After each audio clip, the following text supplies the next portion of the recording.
जो मेन दोषी है वो करवा के वो तो बैठेगा गृह राज्य मंत्रालय लेके, गृह राज्य मंत्री बना बैठेगा। और जो जिनसे करवाया उन्हें तुम अरेस्ट करवा दो। जाके आका तो अभी जिंदा है ना, जिसे षड्यंत्र अच्छा है वो छुड़वा लेगा उन्हें। क्या क्या क्या न्याय वो रहेगी, पालिका रहेगी देश में? क्या न्याय होगा किसान के साथ, बताओ हमें। तो आपको लगता है कि जांच एजेंसियों पे दबाव बनेगा अगर वो रहेंगे? भाई सारी एजेंसियों पर दबाव रहेगा, 100% रहेगा जब तक वो गृह राज्य मंत्री रहेंगे। क्यों, कोई ना कोई जो भी एजेंसी जांच करेगी उसमें आदमी तो रहेंगे, वो कहीं ना कहीं संबंधित रहेंगे। उन पर प्रेशर रहेगा भाई गृह राज्य मंत्री का लड़का है, उसे बचाया जाए, या कहीं ना कहीं से वो सरकार से प्रेशर डलवाएगा भाई मैं सरकार में गृह राज्य मंत्री हूँ, मेरे बेटे को बचवाओ, नहीं मैं ये करूँगा वो करूँगा। तो कहीं ना कहीं ये जो है संपूर्ण तरीका से न्याय नहीं हुआ है। जब तक वो इस्तीफा नहीं देंगे, पुलिस उन्हें खुद हिरासत में नहीं लेगी, जब तक न्याय की उम्मीद हम नहीं रखते बिल्कुल भी। घटना के कई दिन बाद गिरफ्तारी हुई आशीष मिश्रा की, वो दबाव था पुलिस पे?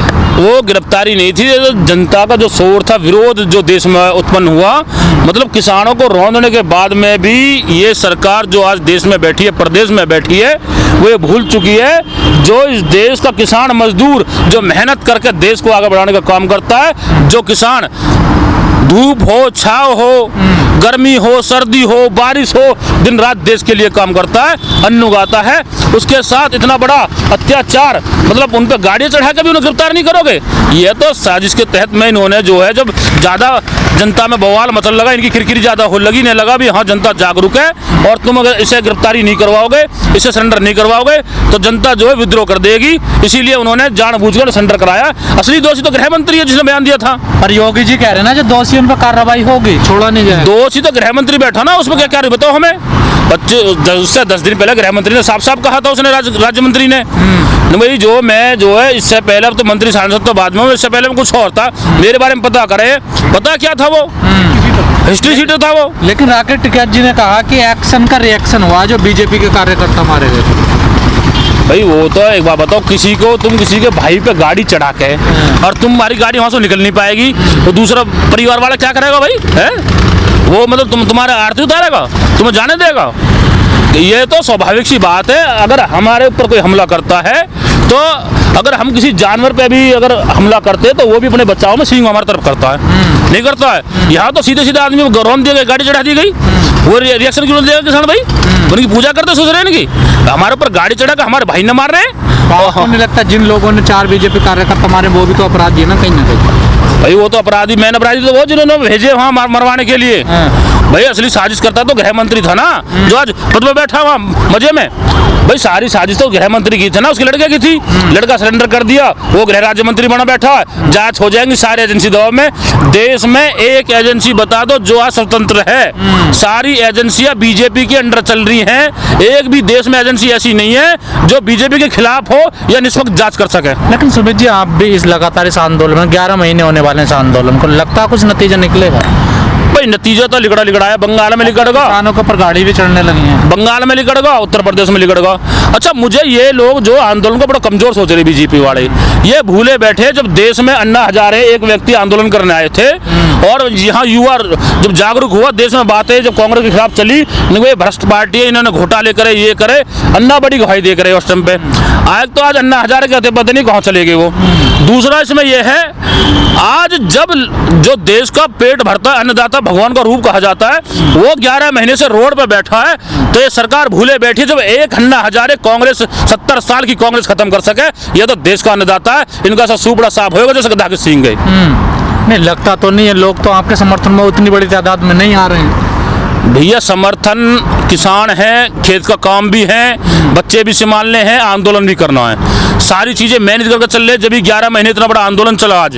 और सबसे बड़ी बात ये देखो, सरकार जो है 11 दौर की वार्ता करने के बाद में बात करने के लिए तैयार नहीं है। कृषि मंत्री के स्टेटमेंट आते हैं जी वार्ता तो कर लेंगे पर बिल वापसी नहीं होंगे, एमएसपी पे गारंटी कानून नहीं देंगे। क्यों नहीं दोगे भाई तुम? तो उम्मीद किससे है आपको जब सरकार ऐसी बातें कर रही है? तो भाई जब सरकार, दो देश लोकतांत्रिक देश है, इस देश में जो सरकारें बनती है वो किसान और मजदूर की जनता की वोट से बनती है, डेमोक्रेसी सिस्टम है।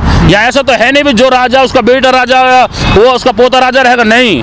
यहाँ तो हर 5 साल में चुनाव होता है और जनता अपना मत देती है जब सरकार बनाती है।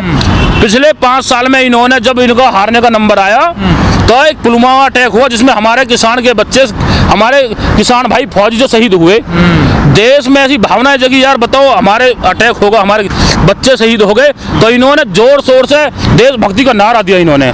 लेकिन और इन्होंने कहा भी हम देशभक्त हैं और ये बहुत ज़्यादा सोची समझी साजिश है, और इसमें जो हम इस वक्त जांच करेंगे देश में एक भावना भी, चलो ठीक है आज देश में इतनी बड़ी घटना घटी है, एक भावना में आके इनके बहकावे में आकर लोगों ने इन्हें वोट दे दी, शायद देश का भला करेंगे ये। लेकिन कंवर साहब आज जम्मू कश्मीर में 5 जवान शहीद हो गए हैं हमारे आज।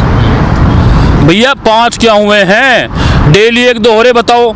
अब पहले जवान शहीद हो गए, अब तो नागरिक भी शहीद होने लगे जो वहाँ जम्मू कश्मीर में दिन दहाड़े गोली चल रही है, कभी टीचर पे चल रही है, कभी किसी मेडिकल शॉप वाले पे चल रही है जो वहाँ कई सालों से सेवा कर रहा है। ये क्या कर रहे हैं भाई वहाँ जम्मू कश्मीर में, कितनी इन एजेंसी लगा रखी है वहाँ, कितनी फोर्स का खर्चा है आज के जम्मू कश्मीर में, कितनी फोर्स लगी पड़ी है।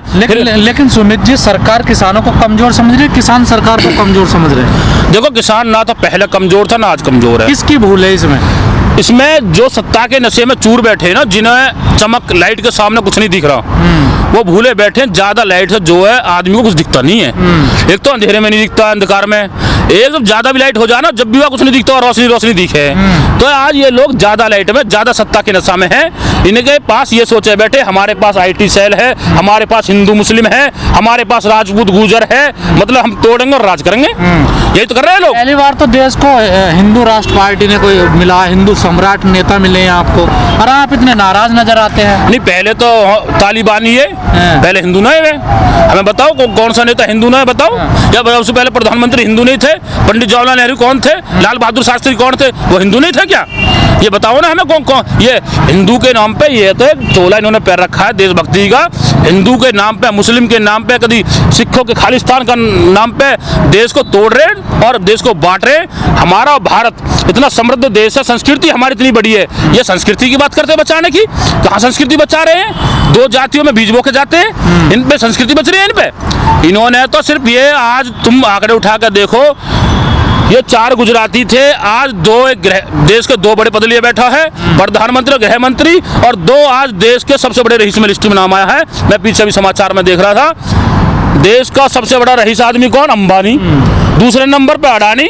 इतने लॉकडाउन में लोग बाग परेशान रहे, लोगों के रोजगार के गुजारे नहीं रहे, देश में ऑक्सीजन की कमी रही, लोग बिना ऑक्सीजन के खत्म हो गए, और एक उद्योगपति इतनी कई गुना तुमने इतनी संपत्ति बढ़ा ली, जहाँ सब चीजें बंद पड़ी, कैसे बढ़ेगी भी तुम्हारी इतनी संपत्ति?